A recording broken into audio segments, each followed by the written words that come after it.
Hello viewers, এখন রমজান মাস। ইফতারের পর আমরা সাধারণত সবাই শরবত খেয়ে থাকি।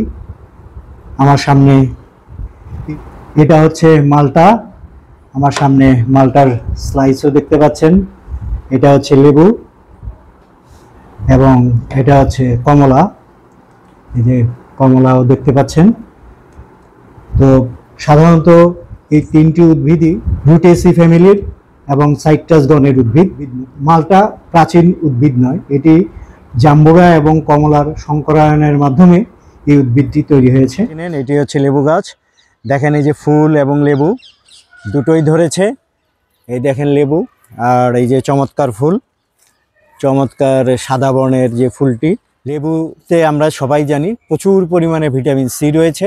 রান্না এবং পানীয় হিসেবে যেটি ব্যবহৃত হয় এটি হচ্ছে এই ফলটির রসের জন্য। এই লেবুর শ্বাস এবং খোসাও রান্নার কাজে, বেকিংয়ের কাজে, বিভিন্ন কাজে এটি ব্যবহৃত হয়। একটি চায়না ট্রি কমলা গাছ।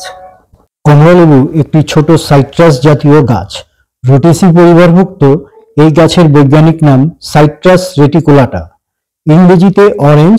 কমলা লেবুর তাজা খোসা থেকে প্রাপ্ত প্রয়োজনীয় তেল ক্যান্ডি, জেলাটিন, আইসক্রিম, চুইংগাম এবং বেকারি সামগ্রী তৈরিতে ফ্লেভার হিসেবে ব্যবহৃত হয়। চাইনিজ রান্নায় কমলা লেবুর খোসা চেনাপি নামক খাবারে ব্যবহৃত হয়। এই যে দেখতে পাচ্ছেন চমৎকার যে ফল, মালটা ফল, ভিটামিন সি এর ভান্ডার যাকে বলা হয়, যেটি খেলে আমাদের শরীরের রোগ প্রতিরোধের ক্ষমতা সহ বিভিন্ন ধরনের যে আমাদের সমস্যা থেকে আমাদের মুক্তি পাওয়ার জন্য ভিটামিন সি এর ভান্ডার এই মালটা। যে ফলটি দেখতে পাচ্ছেন এটা হচ্ছে জাম্বুরা। আপনারা সবাই চেনেন। এটি ভিটামিন সি সমৃদ্ধ একটি চমৎকার একটি ফল। এই ফলটি খেলে আমাদের নানা উপকার পাওয়া যায়, আমাদের শরীরের ইমিউনিটি ক্ষমতা বৃদ্ধি করে। এছাড়া ভিটামিন সি সমৃদ্ধ হওয়ায় এটি আমাদের যেমন হজম শক্তি বাড়ায়, আমাদের বিভিন্ন কোষ্ঠকাঠিন্য দূর করে, এছাড়া বিভিন্ন রোগের পথ্যে এইগুলো কাজ হয়। এই তিনটি ফলই ত্বকের রুক্ষভাব দূর করে, উজ্জ্বলতা বাড়াতেও সাহায্য করে। ভিটামিন সি সমৃদ্ধ এই তিনটি উদ্ভিদই যেহেতু একই গোত্রের, একই পরিবারের উদ্ভিদ, সেহেতু এটির গুণাগুণ সব একই।